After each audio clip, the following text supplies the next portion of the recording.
Okay, we're recording and we are top of the hour. Welcome. Thank you again for coming. This is part 2 of the Underachievement Roundtable. I expect that people will be joining as we get rolling, but I'm sensitive to time. And I know, Dr. Matthews, you have to run because you have a class. So we're going to make sure you get out all of your wisdom and insight before you have to jump off, okay?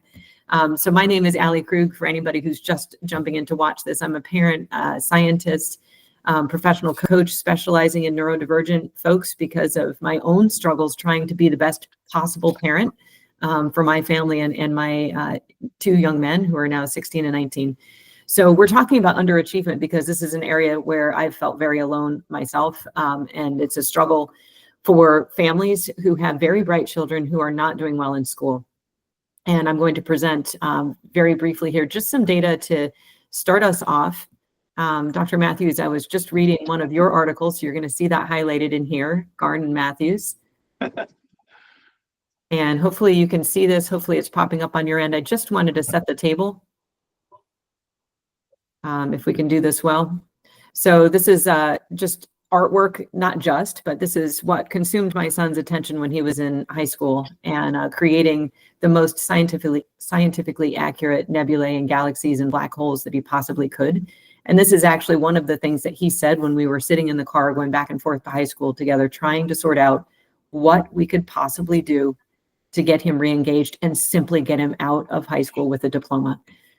So I'm just sharing it here for reflection, because the students who are sitting in classrooms and the students that people have in their families who are not doing well in school, and by that I mean really not doing well, below. Oh goodness, I'm going to have to figure out how to admit somebody. Here we go. The people who are not doing well are people, hopefully, Michelle, you got in.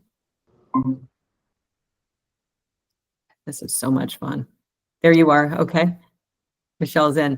The people who are not doing well in school are invisible to many people, but not to their parents and not to the wise teachers like you, Brianne, and you, Michael, who have seen them in their classrooms. So just to set the table here, here's what we're doing today. We're going to be talking about the need for independent schools. Michael, I hope you'll be able to touch on your experience in higher education and policy recommendations. We're going to wrap up with what parents can do. And this is where Michael's research comes in. And I'm happy to send this study. I did find it on ResearchGate. So anybody who's watching this can reach out to me, and policy changes. So just to set the table here, I was curious, what is the dropout rate in high school? Gosh, it's between 5 and 25% overall, okay?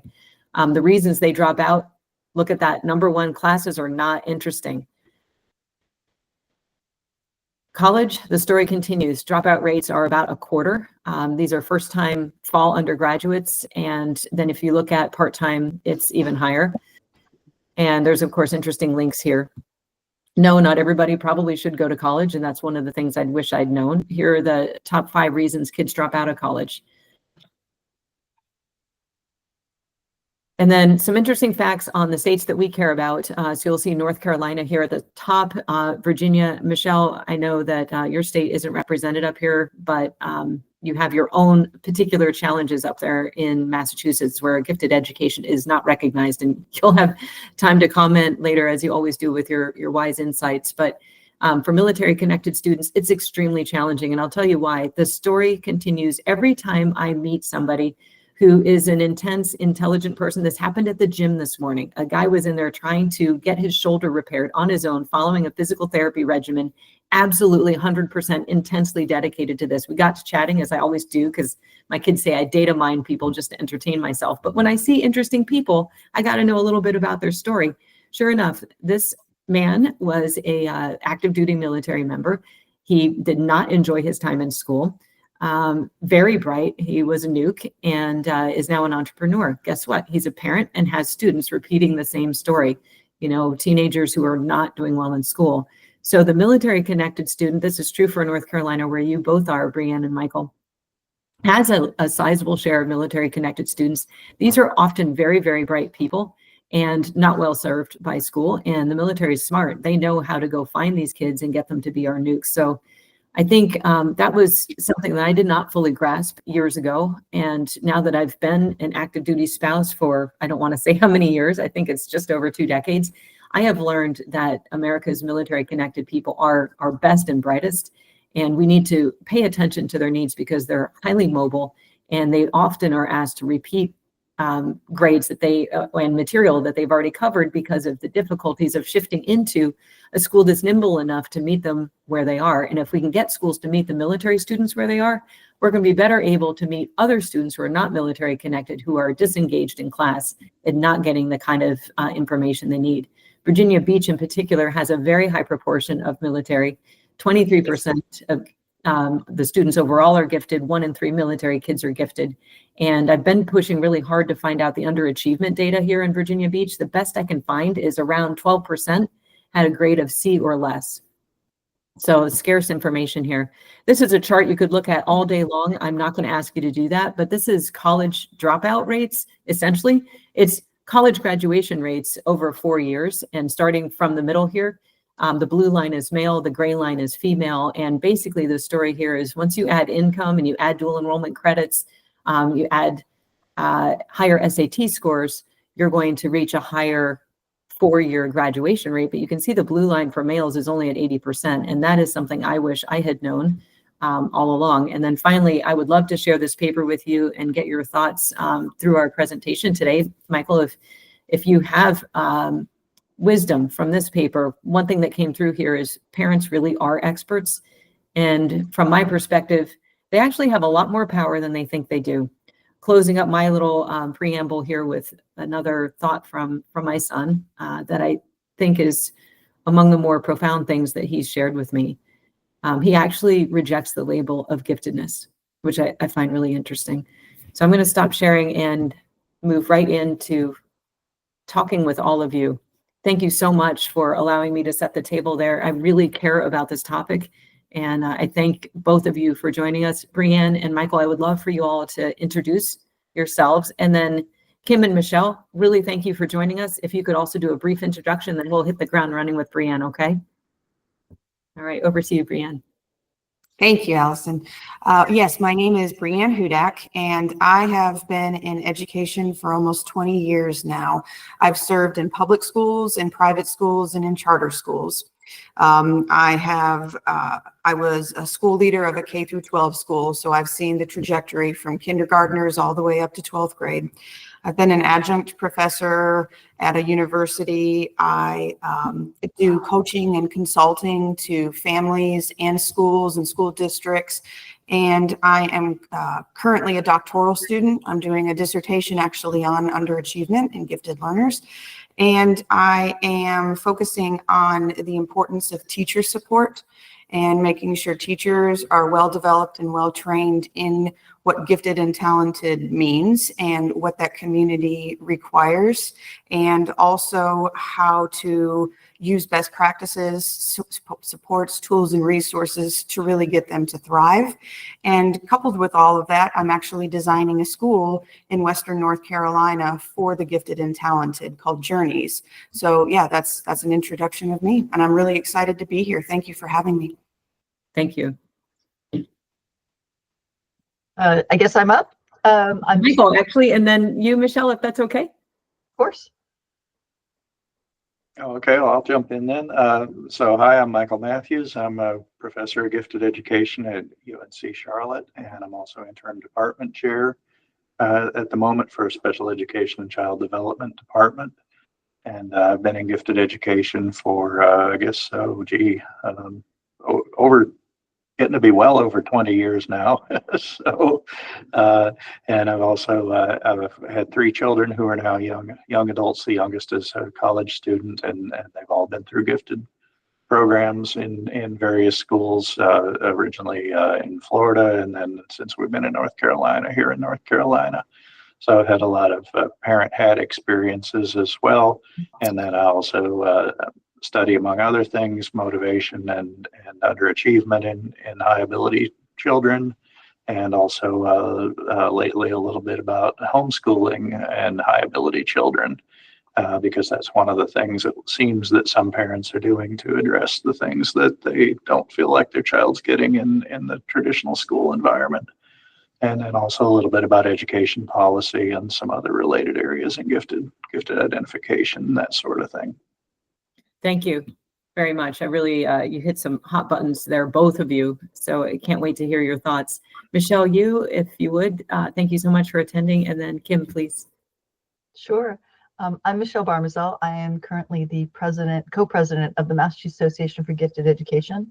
I came into this by way of being a parent as well. I'm a former business consultant, switched into education about, I guess, 14 years ago now, when my eldest ran about 3 years ahead academically, and the schools didn't seem to know how to handle his needs. We pulled him out, wound up homeschooling him for several years before putting him in a hybrid program for high school, where he went part-time to Stanford Online High School and part-time to the local high school. So I've seen from the parent side, and now gotten into the professional side of meeting the needs, or helping to meet the needs of other parents going through what we went through, because the schools basically made us feel like all of our problems were due to our poor parenting, and not the bad fit with the educational environment that they were creating for our child. And so now we have 3 basic arms at MAGE, which is addressing and supporting parents, the needs of parents with advanced kids who don't fit into the system in a state that doesn't acknowledge gifted education yet. We're starting to make some waves.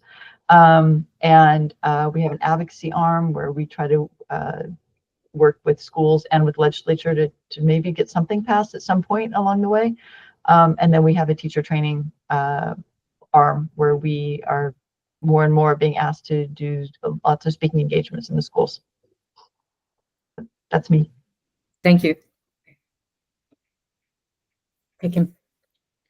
Hi, I'm Kim Mayo. I'm active in gifted reform topics here in Virginia Beach, mainly gifted education and school choice. And I'm also fascinated by our growing homeschool population here.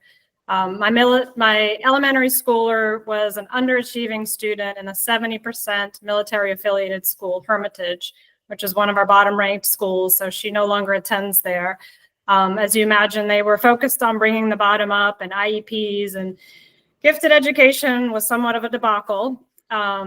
We here in Virginia Beach give all our taxpayer resources to our one gifted standalone school, currently grades 2 through 8. So kids who are stuck in their zone school are those schools are often unsuitable. So I do not have any professional background in education, but really from the parent perspective, my professional background is high tech. So disruptor, I guess, by nature. And I look forward to learning from your expertise today. Thank you, Kim. Well, you've come to the right place. I think I self-identify and recognize myself and my children as natural creators, combiners, and disruptors or colliders. So I think we're in good company. And the purpose of gathering here and developing this network is threefold, maybe fourfold. It's expanding research awareness about the research that is available in this area, because when I was raising my kids, I didn't really understand and didn't have a community, nor did I really have great fluency in the research around underachievement and motivation, and was really combing the web to try to find what I could to understand what was going on. Networking for the professionals working in this area, really appreciate putting people together who care deeply and seeing what we can do by combining our resources. And then advocacy, of course, on the policy side, locally and statewide and nationally. I'm a military family member. I have advocated all the way up to the top of Dodea and gotten attention there, and thankfully have made some really wonderful connections with incredible people. So it takes committed parents working really, really hard, but you can make a difference. And that's the message I want to get out there. And then parent community and tools and support, and a sense that you are not alone. If this is your situation, it is a very, very, very common story. And actually almost maybe a badge to wear with some pride. And I didn't know that.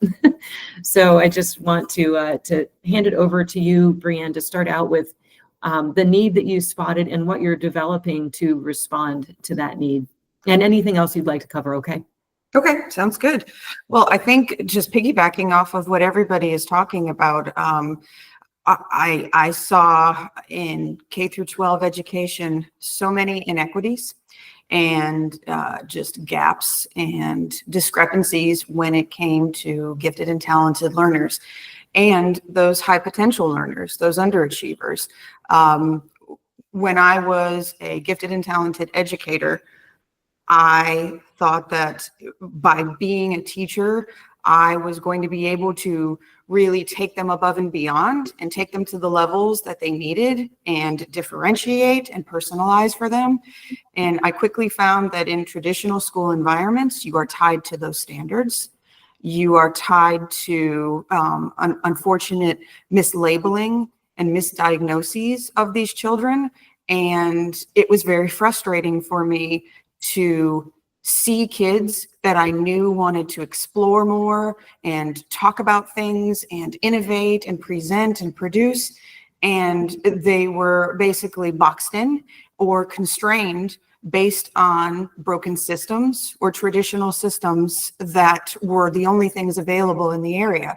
So as I moved up and went into administration, gifted and talented and underachieving populations were always at the forefront of my mind and how I could best serve them and support them.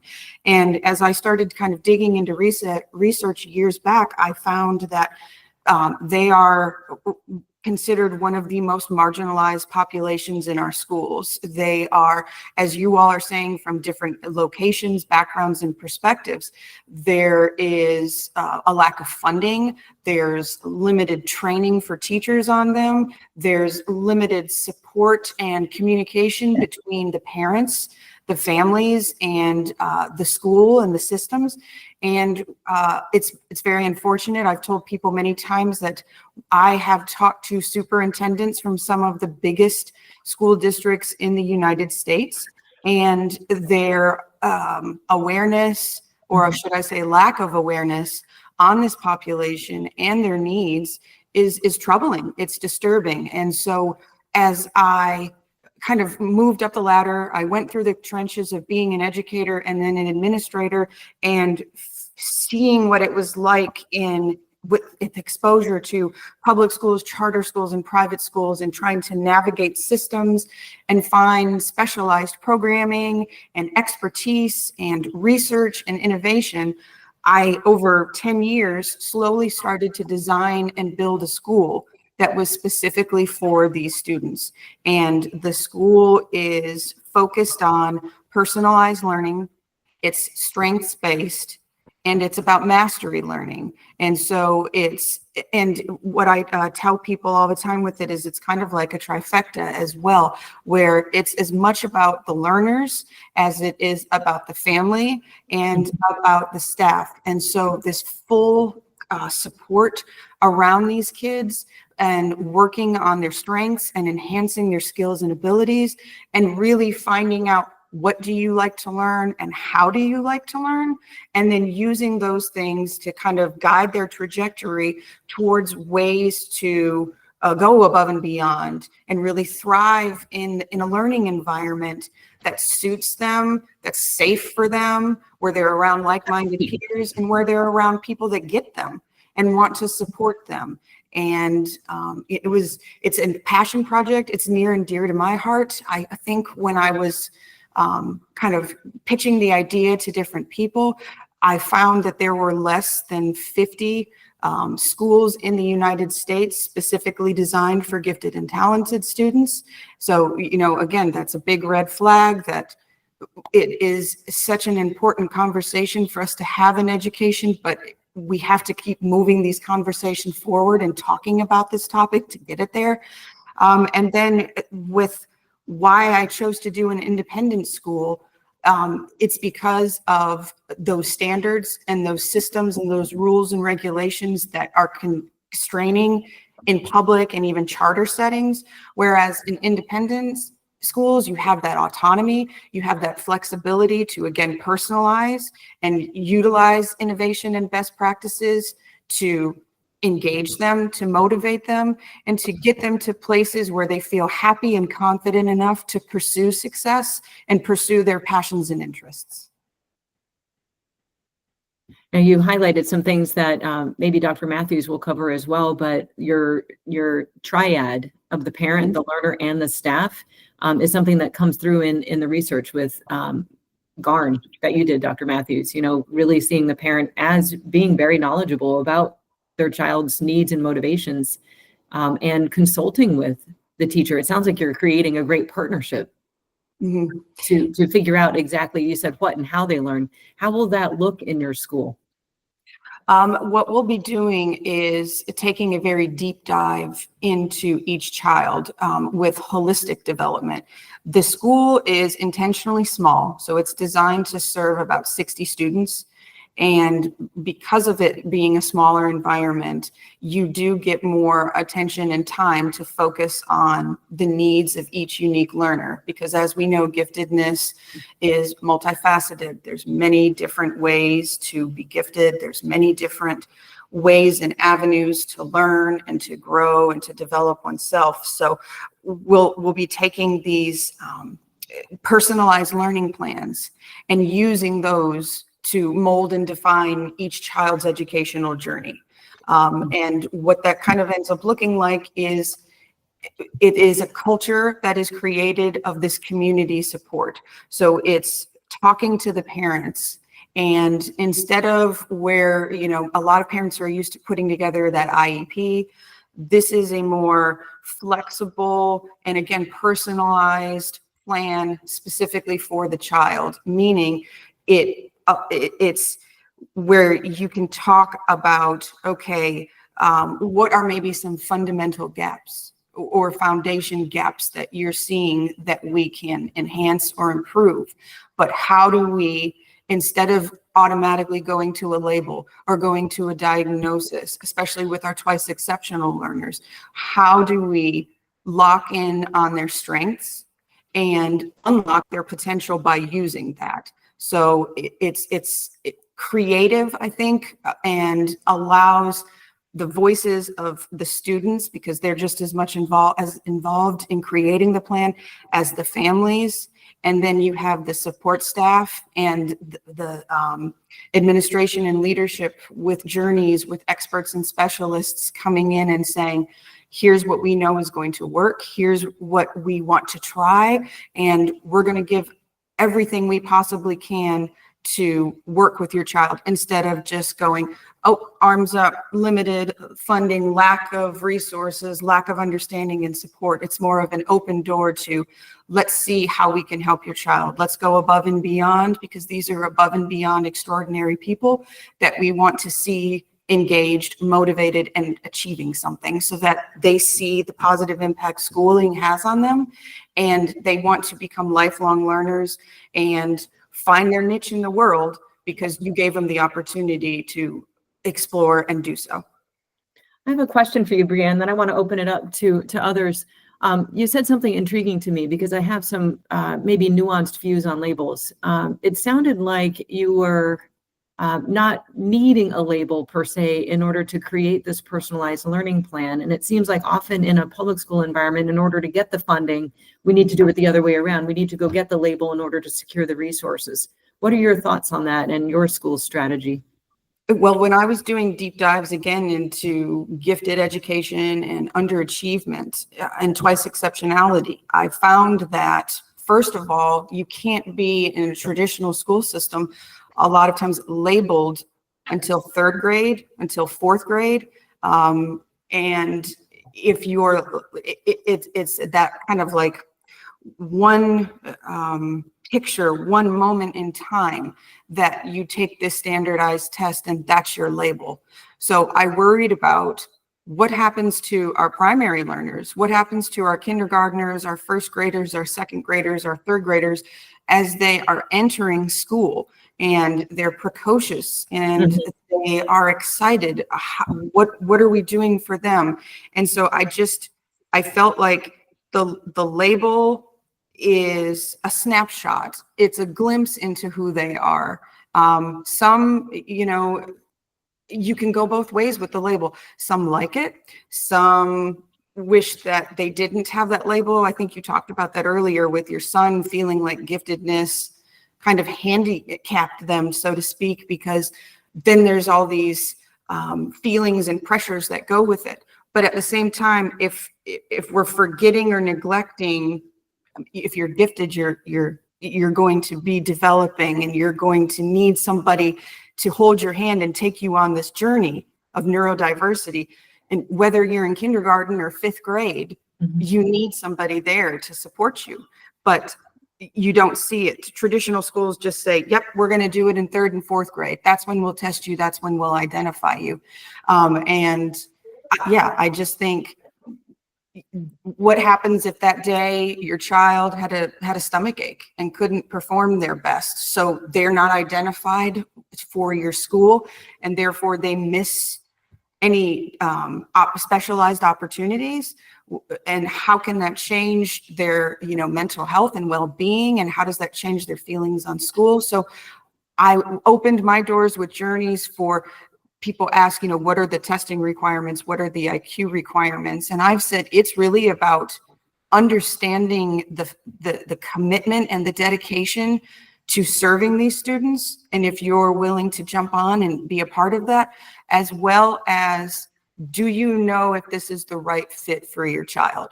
Is your child going to bloom and thrive in an environment like this? And are they seeking something outside the box, non-traditional, something different? And if that works for you, great, because I want to not only get those kids that have been identified or labeled gifted and talented, but I want to scoop up those high potential kids. I want those underachievers that are struggling because they've been overlooked and underserved in our traditional schools to say, this is why. It's because I shut down. It's because I'm masking who I am. But your school says, no, we want you. We welcome you. We invite you. We want to see what you can do. We know you're amazing. We want you to develop those gifts and talents. And we want you to make a positive impact on the world. It'll be interesting for you to see who you scoop up that was not identified by the public school system through COGAT and NNAT and the other screeners, because I have a very strong hunch that is, I think, underexplored in the research, that those tests are not actually picking up our most divergent thinkers. TCAT might, maybe, because it's meant to grab creativity, but I know countless students who were not picked up by NNAT or COGAT. And this also pertains to our underprivileged and our marginalized populations who don't think that they're going to be picked up anyway, so they don't even try on the test and they don't even finish the COGAT because it could be 90 minutes long depending on the one that you use. So I'll be very curious to follow your story there. I don't think that our identification processes are really grabbing the universe of gifted students. How could it? I mean, I don't have idealistic expectations, but I don't even know that it's doing a reasonable job doing that. Well, yeah, and I think too, to talk further about what you're saying, Allison, what about those that don't test well for whatever reason, test anxiety, or they're perfectionist, and if it's a computer, they're maybe apprehensive about computer testing versus written testing, or then there's all these tests, there's the WISC, and then there's COGAT, and there's ITBS, and we're trying to figure out, are these tests testing what we are wanting, or are they even testing all the different aspects of giftedness? What are we really doing with these tests, and what are these tests proving to us? And if you're gifted in leadership, is that even being tested? If you're twice exceptional and you have ADHD and you can't maybe sit still through that test, and you require something different to get you to perform well, is that fair? So yeah, all these questions that I see in the education world that have been red flags to me, or kind of made me raise my eyebrows and think, are we doing what's right again? Or is this an area we just keep breaking or failing in? What I want with Journeys is for those learners to come in and say, wow, somebody recognizes and appreciates me for who I am and what I want to do. And the families to go, oh gosh, I'm not alone on this island. Somebody else can help me. Somebody else can give me good tools and resources. And somebody else is willing to build a community of understanding and support. So yeah, that's the idea behind Journeys. And I hope, just seeing the panel here, I hope that in each of our areas, we're having these conversations and opening eyes and minds and hearts to these neurodiverse learners, because now more than ever, we cannot afford to let these future leaders slip through the cracks. You're absolutely right. And I'll just close my commentary with, I noticed in Virginia Beach that we're trying to make sure that the gifted community is reflective of the underlying demographics of the community. And one we pay a lot of attention to is race, but I actually think that income is an even stronger. As you saw that graph that I did before, income opens up lots of doors and allows people to have their true gifts shine. But, in the areas where we care about, and you're maybe in an area where you will be able to draw some of those who are from, lower income areas, economically disadvantaged areas, who are gifted, and we're just having a hard time picking them up on the traditional tests. We have an underrepresentation here among those of economic disadvantage, the free and reduced lunch, 45% overall for the district, but among the gifted population is 23%. I don't think we're actually catching all of those who are, qualify for free and reduced lunch, who are actually gifted.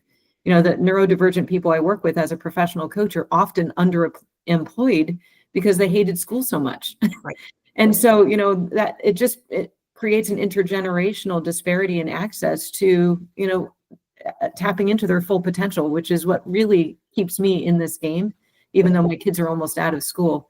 I could go on, but I really want to open it up to other thoughts from other folks here.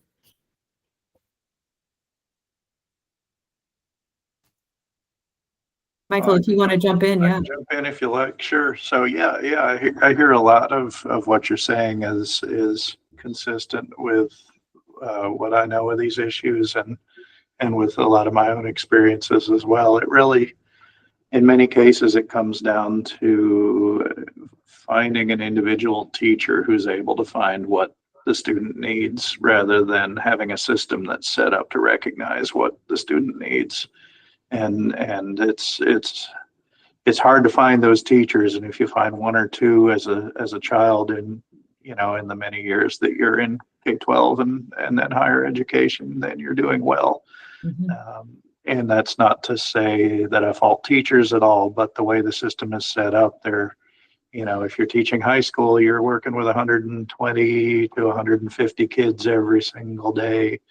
And it's really hard to individualize what you're doing with that many students. It's just an awful lot of people coming through your door and an awful lot of different issues. And it is harder to focus then on some of these things when maybe other students have much more immediately apparent things that need immediate attention.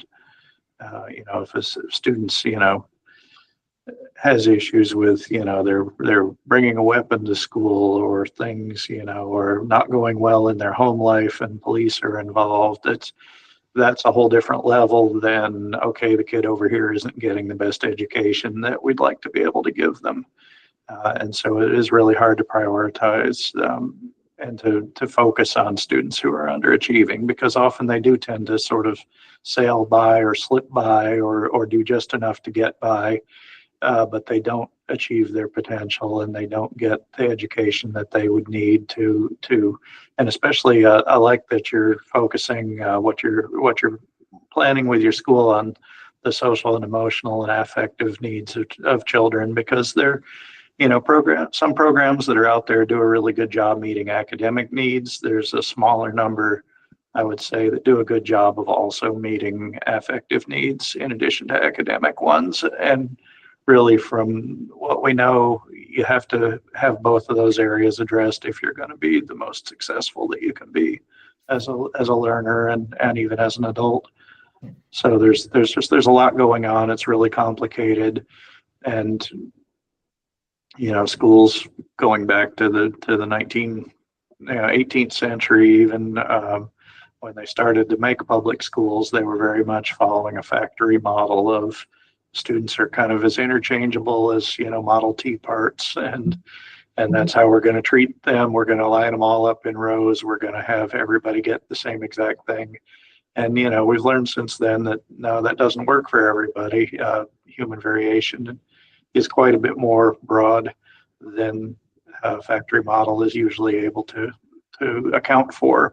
But yet that factory model has persisted, partly because it costs less, I suspect, partly because it is seen overall as more efficient, even though there's a whole lot of people that it doesn't serve well.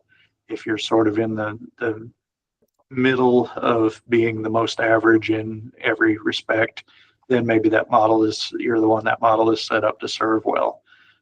But there's definitely a lot of kids out there who aren't served well by that and who need something different. Michael, I would really love, before you jump off, and I'm not sure when you need to jump off, I assume at about 10 of maybe? Yeah, probably somewhere in there. I would love for you, if you can, dip into the research that you've done and what you've mentioned about understanding the motivation of these high capacity kids and what parents can do and what teachers can do. What do you know about the intrinsic or extrinsic motivation? Sure, sure. Well, and that's and that's one of the tensions that, particularly that article that I did with Alex Garn and Jennifer Jolly.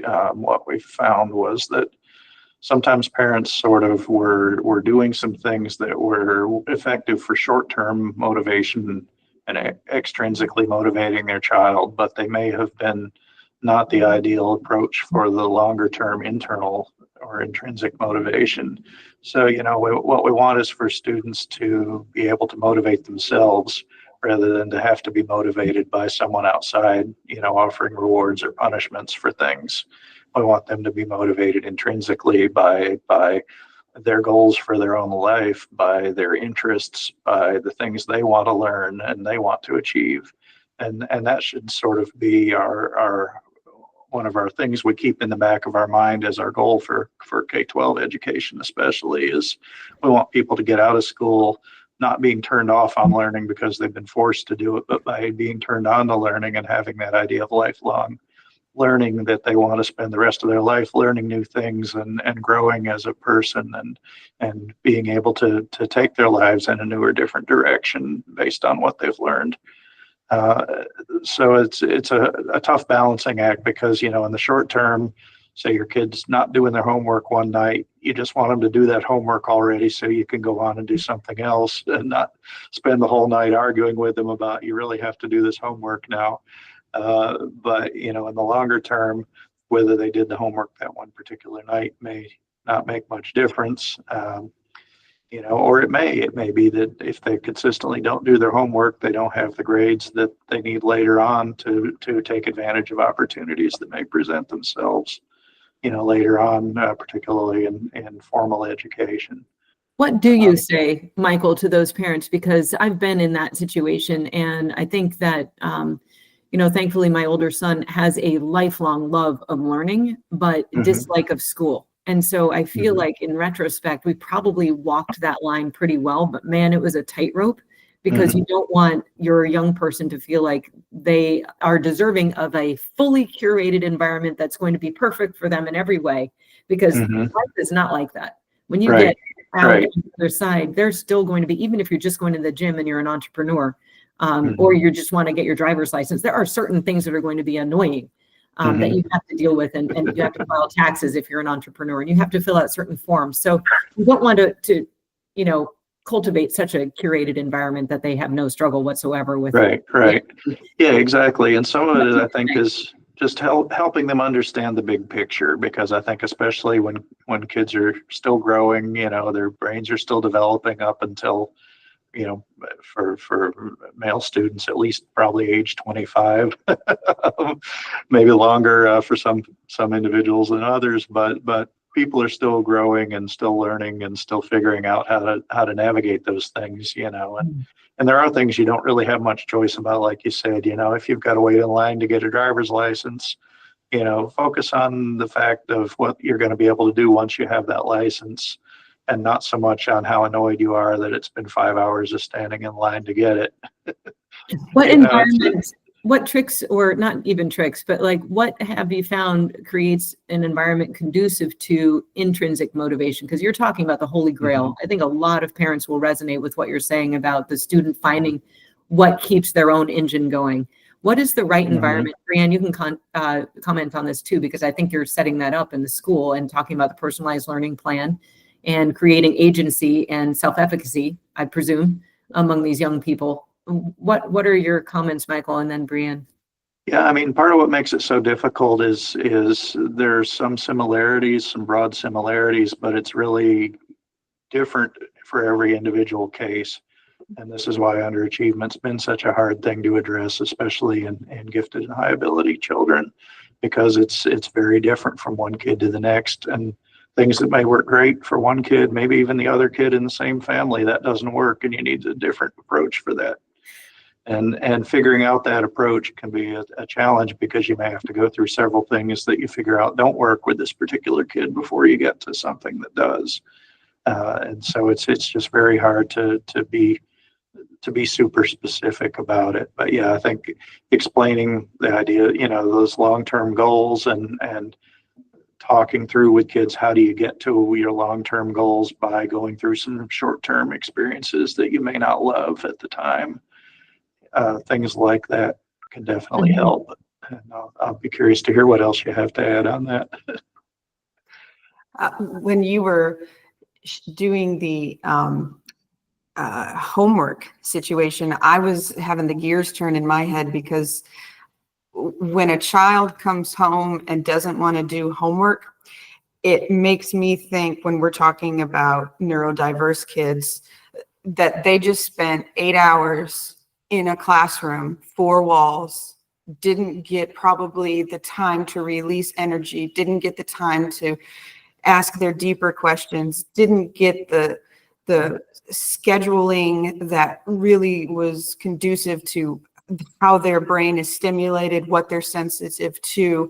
And so when you are coming home and the homework is put in front of you, and it's the same thing that reminded you of the hamster in a wheel all day long, you're going to just break down. You're going to refuse. You're going to get emotional about it. And I think we hear about the homework concerns and just the content area and subject concerns so much, because these are kids that you sat them through a day and in an environment where, again, they feel like there's no way out, and the monotony and the boredom and the lack of challenges and the lack of opportunities to talk to a mentor or talk to a like-minded peer. It's frustrating, and it takes them to that level 10, and they erupt and explode. And I've told many parents, and I've talked to many students and said, I don't blame you for that. And again, I think it's all just in these conversations we have with them that help them learn more about who they are. And I think Dr. Matthews touched on it really well.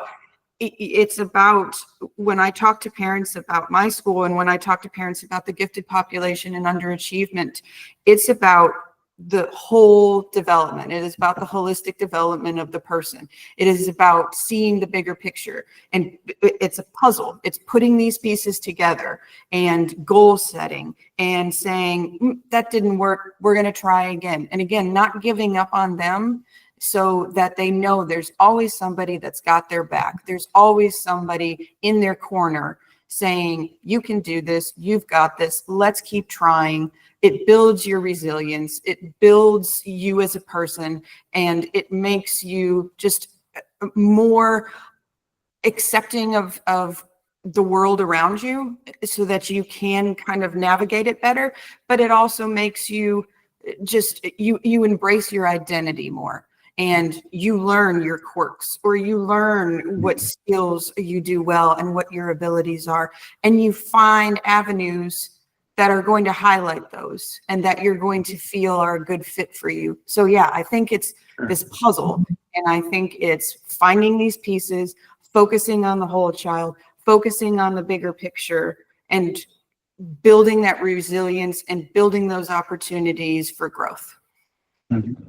Sure. And when we talk about it, from a point of view of what we try to teach teachers when they come through our programs to learn how to work with high ability kids, a lot of the emphasis is on kind of giving students more control over their own learning, so that they can guide it based on their own interests, their own knowledge of how they learn or prefer to learn better, how they can show that they've mastered content.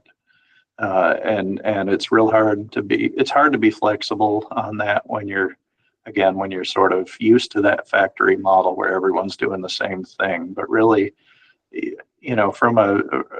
I'll say with teaching college classes where my students are teachers themselves, it's so much more interesting when I let them have more control and say, okay, how do you want to show me that you know this content?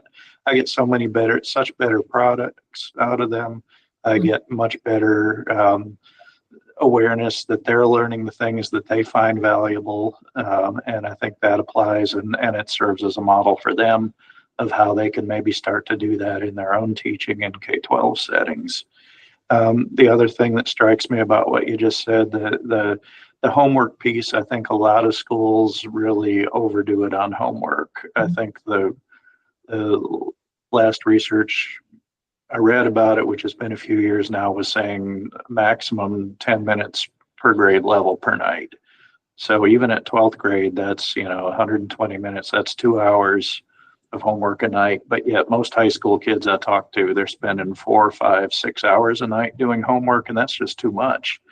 It's a lot. And it's sort of also, setting up in a way, and again, back to the factory model, it's sort of setting up this expectation that then when you have a job, you're going to be coming home and spending half your night doing your work for your job. It shouldn't be that way, right? You should be able to learn all the stuff you need to learn pretty much, especially when you're in elementary school. You shouldn't really probably have any homework at all in elementary school. So is the purpose of it finding out who's better at following orders, or is the purpose of it getting students to learn during the day what they need so that then they can go home and enjoy all the other things that come along with being a kid and growing up in the evenings? And it's a lot more equitable that way too, because, people are giving students assignments that have to be done on the internet, for example, but not all kids have internet at home. How are they supposed to do it? Are you putting an extra burden on their parents to have to take them somewhere that they have internet service to the public library or what have you? There's in some of the more rural settings, there's places that just don't have internet at everybody's house yet. It's not equally available, and it costs money in many cases to have that. And so you're already setting up some inequalities there by what you're requiring kids to do in their time when they're not actually in school. 100% accurate, or they're working. I can't tell you how Or many. some of them are working, especially in high school. Yeah, Yeah. they have a job and they're going to that job straight out of school. Yep. And they haven't, and it's 10 o'clock at night when they get off work, and they don't want to spend 2 hours doing homework even then, because they've got to get some rest so they can get up and do it all again the next day. So there's a lot of or a special interest of a sport or art thing. There's not enough time. Yeah. Well, So I'd and like to see less homework happen overall, I think. And I think, that would make a lot of people quite a bit happier. And I think if we can get the instruction to be as effective as it should be during the school day, then we should be able to minimize the homework a little bit more than we currently do. well, And that would make a lot of kids a lot happier. think about the process of homework. The process of homework is rote memorization. Whatever you learned, I need you to regurgitate that back to me and do 20 problems that show me that you know that. Well, if I already grasped the concept in the first 5 minutes of it being instructed to me in class, and then I had to sit through another 55 minutes of the same instruction with rote memorization and, repeat this back to me and explicit direct instruction. And I'm a gifted and talented neurodiverse learner, high ability learner, and I need something different. You're asking me again it's like reopening the wound. You're asking me to sit at home and follow that same process and procedure again that I didn't like in the first place, that makes me uncomfortable, that makes me unhappy, when really what I want to tell you is above and beyond whatever that concept is. Or I have questions that maybe relate to it or branch off from it, but I'm not allowed to ask that because you're asking me to just feed you 20 problems and give you the answer. One of the things that I wanted to speak to, Rianne, is that there's been this whole push towards de-leveling to get many different levels in a single classroom. Yes. And before that, there's always been this, let's spread the kids out. So if there's 20 above level grade learners in a school, they'll put one in each of the different classrooms, maybe two. And what this will do is A, it'll make it more difficult on the teachers because they have to meet all these different needs in the classroom. And B, and I think more importantly, is it makes each kid in that class feel like, for lack of a better word, like a freak, because they don't fit in. Yep. They are constantly wanting to have that higher level conversation. They're raising their hand to take it to the next level, and they're constantly being shut down. Exactly. And this goes back to reflection theory, that we figure out who we are by reflecting off those around us. And if we're constantly getting the message that, you know, something, you're weird, something's wrong with you, Mhm. then we're creating a lot of emotionally stunted individuals, where by putting them all in the same classroom, then you would get to have that higher level of discussion, and you would get to not deal with rote level homework, because you'd be thinking at a much different level, and the teachers would have it much easier, because then they're teaching to that one level. Yep. And for years and years, there's this wonderful graph out there, I can actually pop it in the chat, by a woman named Catherine Alvarez, who showed that we're spreading all these kids out, and it's a very powerful graphic, I think. That Yeah, do pop it in, Michelle. Thank you for those comments. I know Michael needs to leave, but before you jump off, I would love to know if you have any policy recommendations. Yeah, sure. Yeah, in fact, I was just thinking I should say something about policy before I have to jump off of this conversation with you all. So I think, you know, one of the pieces is how we set up schools. And one of the things that increasingly we're trying to integrate more into teacher education is the idea that instruction should be based on assessment of where kids are, to figure out what to teach them next. And one of the more effective ways to do that is to have that grouping across, you know, across classrooms in a grade level, where you're not spreading out kids of all ability levels in every classroom, because now we know there are, you know, many grade levels in the average classroom. You know, fifth grade classroom has reading levels from doesn't read at all to reads high school level. And if you've got all that range, the teacher's not going to be able to address it. We just know that for a fact. Everybody loves to hear about differentiation, but it turns out that it's a lot harder to do. The more levels you have, the harder it is to do, and the more likely it is that some of the kids are going to get left out of that differentiation conversation and not get what they need.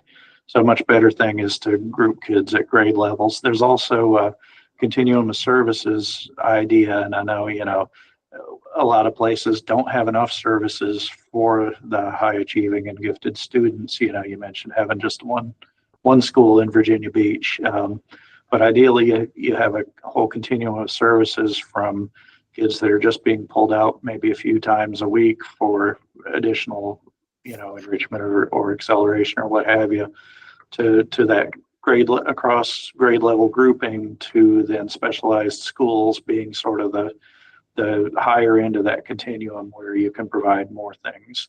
The other piece I would say is we need to have a lot more policies on acceleration that support schools' ability to accelerate students. And I know I've mentioned this other times in other episodes of this discussion, but we really need to do more to make it so that schools support acceleration consistently, no matter who the administrator in charge is and whether or not they personally think it's a good idea. There need to be policies telling them, yes, if a child meets these requirements, then they should be able to be accelerated in your school. So I think those are two of the key things that I would mention. Thank you very much. Really appreciate your time, and have a great rest of your day. And we will, here in Virginia Beach at least, keep pushing for acceleration. It's definitely something I've brought up to the school board, and it's actually the least costly way of meeting kids where they are. Right. It doesn't cost any more money. And in fact, it saves money, because they're not doing as many years with a student.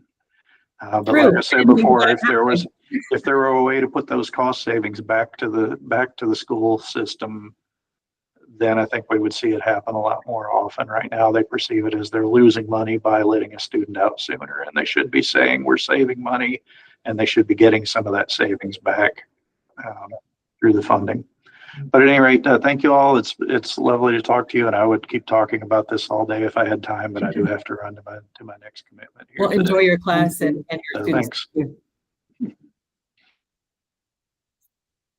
Well, and Allison, Dr. Matthews, I was speaking his language there at one point because I talk about assembly line education all the time, and how when America, if you look at the history of education in America after the Great Depression and, after World War I and II, we were going through our revolution stages, and we wanted to, create these big factories, and we wanted to produce, but we wanted to do it in this formal assembly line approach. Well, that trickled down to education, and education, they took what they thought was the best practice from what was going on in the Industrial Revolution and said, we can do that with our schools.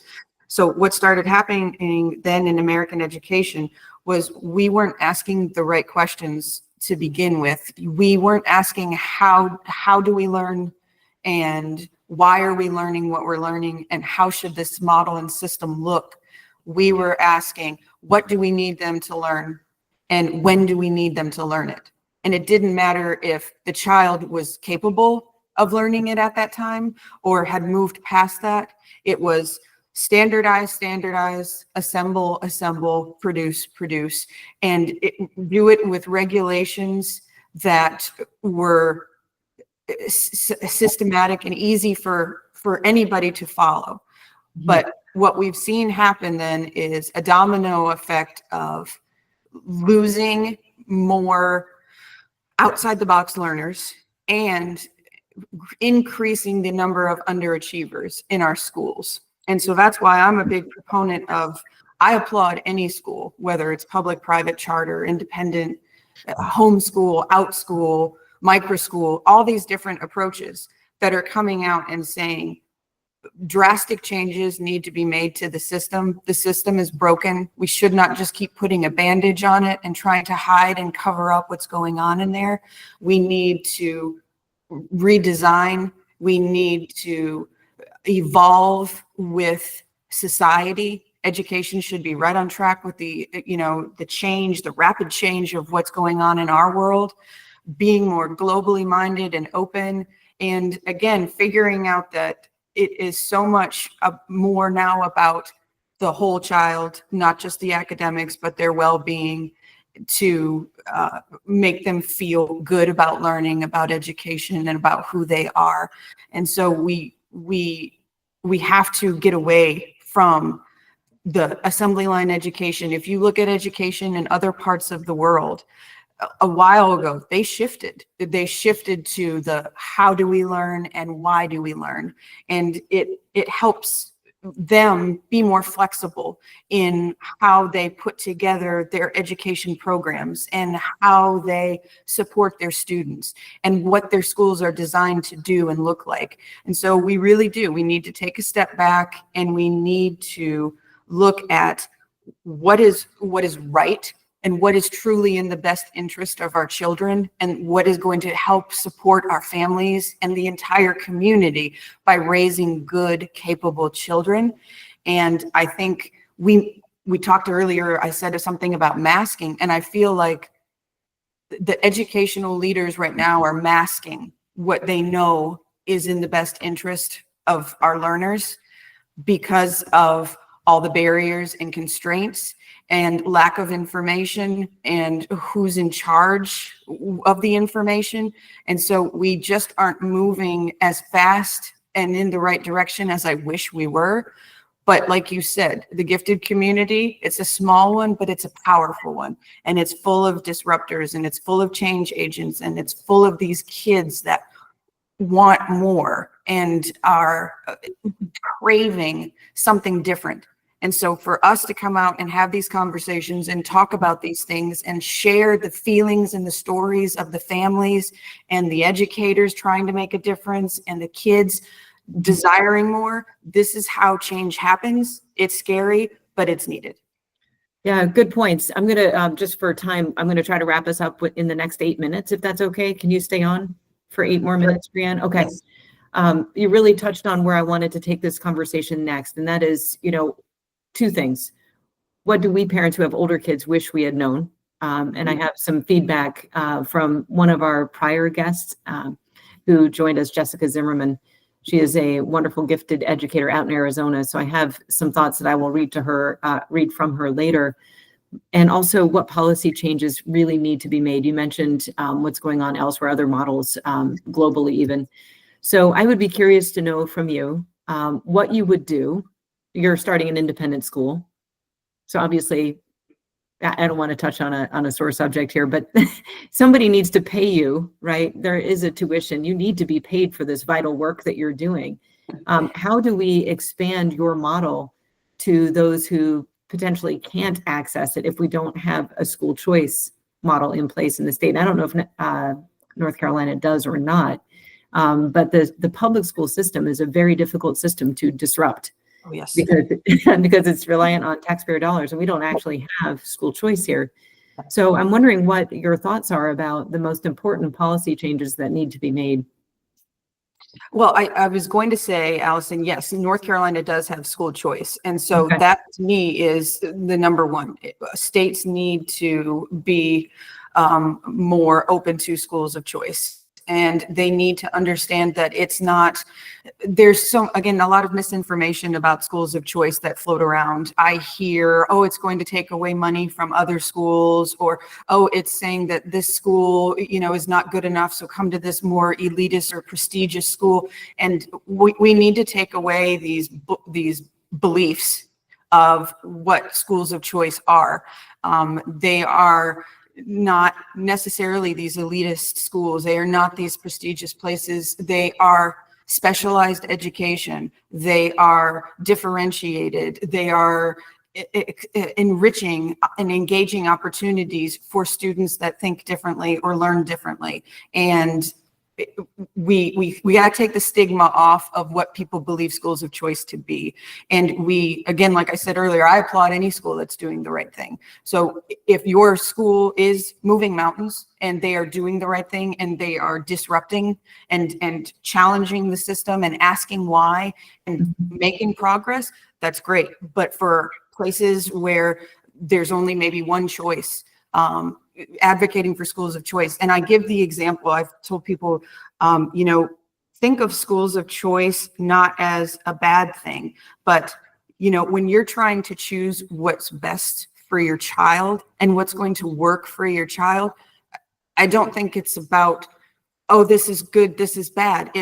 This is what my child needs. This is what I've researched. This is what I believe in. And this is what's going to make them thrive. And so that's policy number one. And I think the second policy change would be the teacher education and the educator support and empowerment of special populations, specifically gifted and talented, high potential and underachievers, and twice exceptional too. So many times I do professional developments, I do trainings, I do workshops, and I talk to teachers and I talk to educational leaders. And afterwards, they come up to me and they say, I didn't even know this population existed. I didn't even know that we needed to zoom in and hone in on this population. I didn't know that. I thought they were fine. I thought they were doing great. Scores were okay. Their grades were average. They were coasting. And I didn't know that they needed more. And so we got to get the information out. We've got to teach how to best teach these kids. And we've got to make sure that they have opportunities, educators and educational leaders, for ongoing professional development on them too.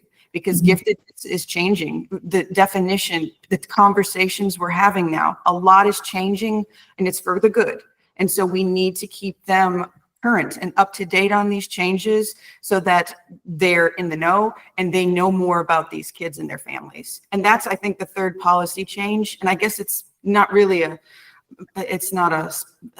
like a major policy change that you could see, but I feel like compassion and empathy needs to be just shown more in our schools. And we need to not look at the educator and the parent and family side as two different ones. We need to see them cohesive. We need to see them working together, again, in the best interest of the children. We need to see conversations about their strengths and not their disabilities, but change it to capabilities. So these conversations, the wording and the language needs to be tweaked, but we need, first and foremost, better, compassionate, caring, and understanding conversations throughout our schools. And that just made me think of the last one. Dr. Matthews touched on it. It's so important. It's the second pillar to the design of journeys, and that's that social emotional support too. If we aren't taking the time to focus on that and prioritize that just as much as the academics, we're losing kids with mental health issues, and we're losing kids that feel like they're alone on an island, that they're isolated, confused, lost, and we got to reel them back in. Really, really good points. Something that you touched on there at the end there, and I think that is under-recognized and underappreciated, is just how much harm can be done by allowing gifted students to coast along at a B or at a C. And I just can't get out of my mind a study that I read on neuroplasticity, which was, I was not on a gifted research adventure at the time. It was actually for another purpose, but it was an animal model of little rats in a maze and in a water maze, actually in the dark, with a little raft that they were trying to get on. And yes, this is disturbing. It's an animal study. I apologize for this, but thinking about the little rats that were able to navigate and find their way to the raft quickly versus those who had to work and work and work and find their way to the raft. They then looked at the neurons and the death of the new neurons and how many of these new neurons were rescued from death and then integrated into the neural network. The rats that had to work harder actually had more of these new neurons integrated into the neural network. So it made me think about, what's happening to kids that we allow to coast. Mm-hmm. We're actually favoring the neuroplasticity and the neural development of the kids that we're bringing up to grade level, which is fabulous. That's great. That's awesome. But we are preferentially focusing on their brain growth versus the kids who are not being challenged and engaged and stimulated. And that's actually doing harm. Yes. We don't actually really think about that until we think about raising these children. And the parents who have raised these children know so well the harm that is done, the mental health harm that is done by being in an understimulating environment. And it's not something that's really apparent in the classroom. And so I don't blame teachers for not picking up on this, because it's a disengaged student, perhaps that is reading a book or doodling that Michael has talked about many times. He was a science teacher, and he had one student he remembered that he was really trying to reach. It's these students who are just coasting. They're under the radar. And we actually are not really fully aware, I don't think, of the harm that is doing to that student and why they're coming home and blowing up. So I think that what I wish I had known, and we'll allow Michelle and Kim to wrap up with this or any other comments that you'd like to say, what I wish I had known long ago as a parent is that project managing my student through high school and getting a diploma, laudable, understandable goal. But I was operating out of fear. I was operating out of a fear mode and a scarcity mode, such that if he didn't get that high school diploma and he didn't get the grades, then options would be foreclosed for him later, that he would be totally deserving of the opportunity to go to a great university where I thought he would be with fellow intellectual peers. As it turned out, he knew what was better for him than I did, and he is now an entrepreneur and absolutely thriving, being able to blend his science and his art, doing a great job. But I'm trying not to cry here. I didn't know that. Mm-hmm. I didn't know that he would know best. Yeah. And I think if we find a way to approach raising our kids from that perspective, where we're coaches, not project managers, that's how we can dip into their own innate wisdom about what's truly best for them. And it sounds like that's what you're doing in your school. Brianna is honoring that. Sorry, I got emotional here at the end. But it is a difficult journey for parents. Well, and I think, Allison, what you're feeling and the emotions that are coming up right now, talk about, I wish I had known. I wish I had known that parents were feeling this way, kids are feeling this way, and that this sensitivity needs to be understood in the schools. Instead of it being your child is a behavior problem. Your child is not motivated. Your child is all of these negativities. Being sensitive and just listening and talking. And again, opening up, just opening your mind to coach, like you said, coaching them. What more can we do? How can we help you? These are the changes that we need to see take place. We need empathy. We need inclusiveness. We need sensitivity, and we need to, I tell any gifted kid when I talk to them and have these deeper conversations, I am listening, but what they are able to process and perceive is so much deeper and more intense than me. So I'm just listening. And I wish more people would say to these neurodiverse learners, I am listening. You have so much to share, and I'm learning and I'm listening. So yeah, I'm right there with you. Thank you. Thank you for what you're doing. And thanks everybody for your patience. Michelle and Kim, I know you might have some closing comments and thoughts. Well, I mean, that question of what I wish I knew when I was dealing with my child who was basically being emotionally abused by the elementary school he was in. I wish I had understood that school was a system that they were trying to cram my child into. It was a box that they wanted him to fit into, and he wasn't the right shape. Mm-hmm. And the day that I flipped it around and said, okay, my child is this wonderful human being, and I need to figure out what's best going to turn him into a wonderful adult. And I could pick and choose. The day I understood that homeschooling was an option, that there were other options out there other than this system, whether it was public or private school, was incredibly freeing. Where all of a sudden I didn't have to send him to school every day because, oh my God, were we going to break the law if he was staying home too many days? Yeah. Right? Where he didn't need to be at school for 8 hours every day. He could get it done in 2 hours because he processed information that fast. Yeah.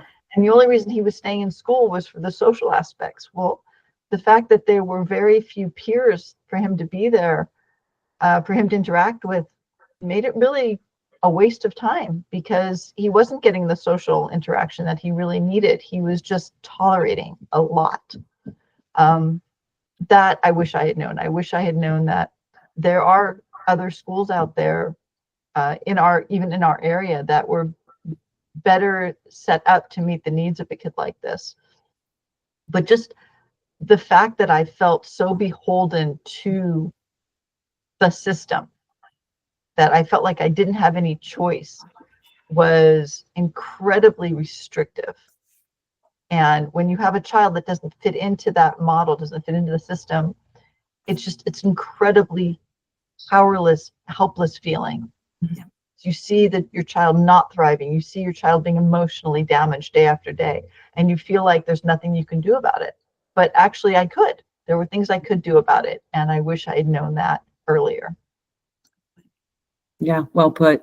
I think you and I have both disrupted the system quite a bit, but now we know that probably could have done even more, and they'll turn out okay. Kim, your thoughts, and then I would love to share with you all what Jessica wrote into me. It's been a great discussion. Thank you for having me. Michelle just mentioned her child felt emotionally abused at the elementary school. I think that's true of me. I was the one abused, if you will, and now I'm striking back. Just appalled by how cold and corporate some of these high-level administrators were, and the principal of my old school. Not all, certainly, but channeling that into reform. And you mentioned school choice. I could talk for an hour about that, and I won't because this isn't the forum. But I benefited so much as a child from school choice. Grew up in Massachusetts, and hopefully we get that here. Acton Boxborough High School, different form of school choice than the education savings accounts, but great school. Not the same anymore. No, we'll have to talk offline. It's de-leveling there. Big Yeah. de-leveling. Okay. Well, I'd still trade it for some of the schools we have here, but really it's been a great conversation. My child is doing better in her new school, very challenging environment. It's actually a French immersion of sorts program. So she's in school until 4:15 every day, 2.5 hours or so in French, the rest with the American Gifted Cluster program. So she's exhausted when she gets home. We don't have homework, thankfully. I think that's appropriate just because she needs that time to unwind after school, and then off to our school activities, sports and such. Hey, Kim, mention the name of the school because people here in Virginia Beach have no idea it even exists. Well, I don't know if maybe I shouldn't. I think there's probably a reason behind that. Well, you heard it here. There is such a school. I think you can Did I say it in French? I'll explain in French. It's French American School of Norfolk that has just come to Virginia Beach. And I'm fluent myself. I'm of Canadian Italian origin. So my daughter prepared for it all summer. We spend our summers in New England, my hometown. So we went up to Quebec. And it's a very nice program, but have to pay private school tuition for it. So that's where those school choice ESAs would be very handy. Yeah. I'm working on that. So thank you again for having me. You've given me a lot of good talking points and research that I can do.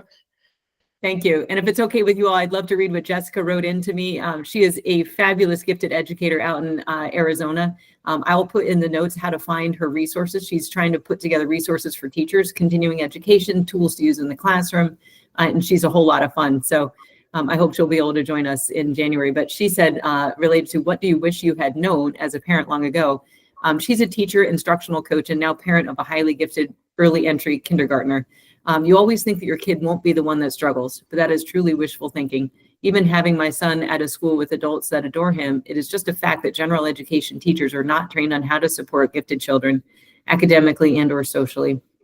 Expect as a parent to have teachers point out the things that your child struggles with over the things that they excel with. This gets to your strengths-based. And if the school is using a curriculum that is not built for critical and creative thinking, do not leave it to the teacher to plan for these things to occur. It's just not going to happen. The teachers are doing the best they can with what they have, but when they are told to focus on kids who have gaps, providing enrichment or extension for a gifted child is the last priority on their list of things to do. Now, regarding policy, she says, advocate at the state level, !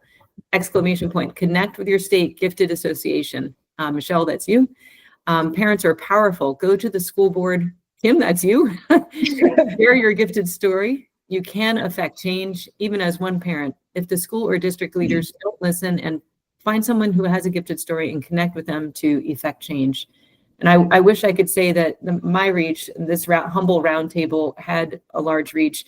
I don't know what seeds it's going to plant in just one person somewhere.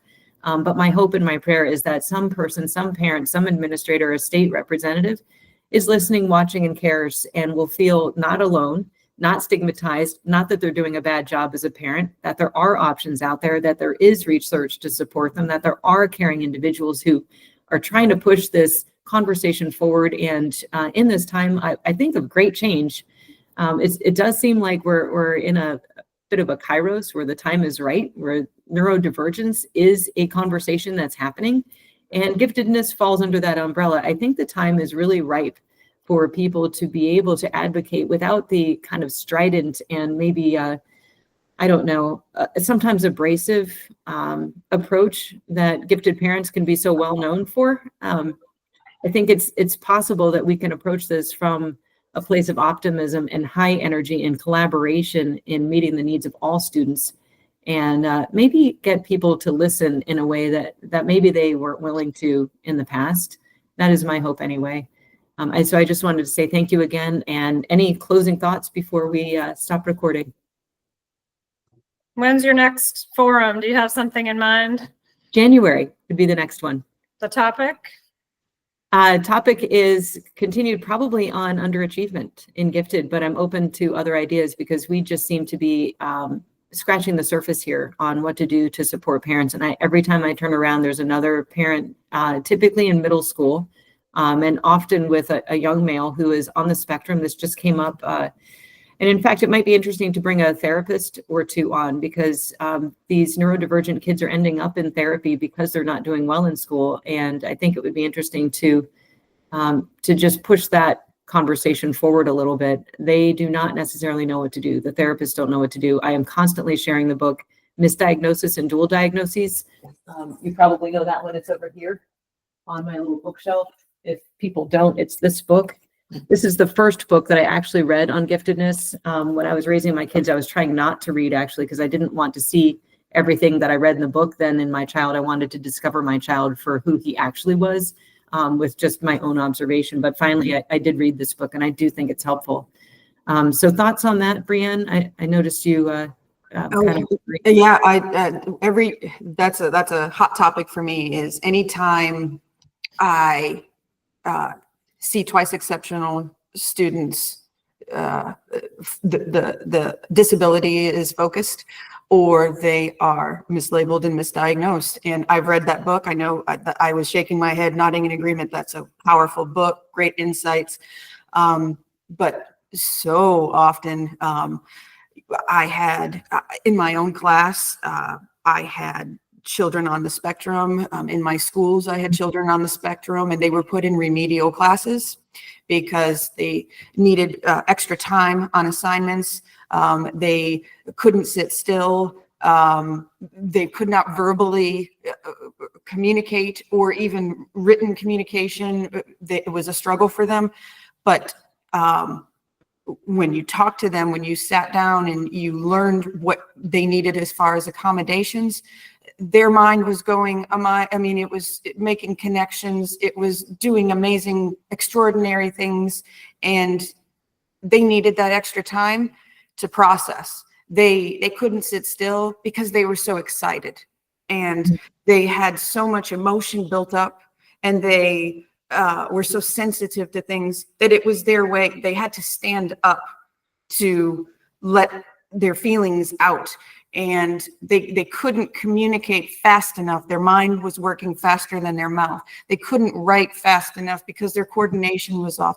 So everything, I feel like, when we always have conversations pertaining to underachievement and gifted and talented and twice exceptional and these misdiagnoses and these mislabelings, and therapists and psychiatrists and psychologists, everybody coming in and giving their insight and their expertise, it's like you just want to say, put the brakes on for a minute and let's talk to the child, and let's figure out what is their process for things. Why are they doing what they're doing? And listen, again, lean in and listen. And you can learn a lot, and you can make those connections and go, well, that's why you're doing what you're doing. And that makes sense. And now I know it's not, you need a remedial class. It's, you just need a little extra time, or I need to be able to just sit with you and talk with you so you can get this out. Or if you're standing, it's okay. I can give you a stand-up desk where you don't need to sit. Accommodations can be made for people, and we just have to be open-minded to it. Well, thank you, Brianne. Michelle, I see you have to run. I'm going to stop recording in 2 seconds. Why don't you share how people can find your school, Brianne? Sure. The school is at www.journeysgt, so GT Gifted and Talented.org.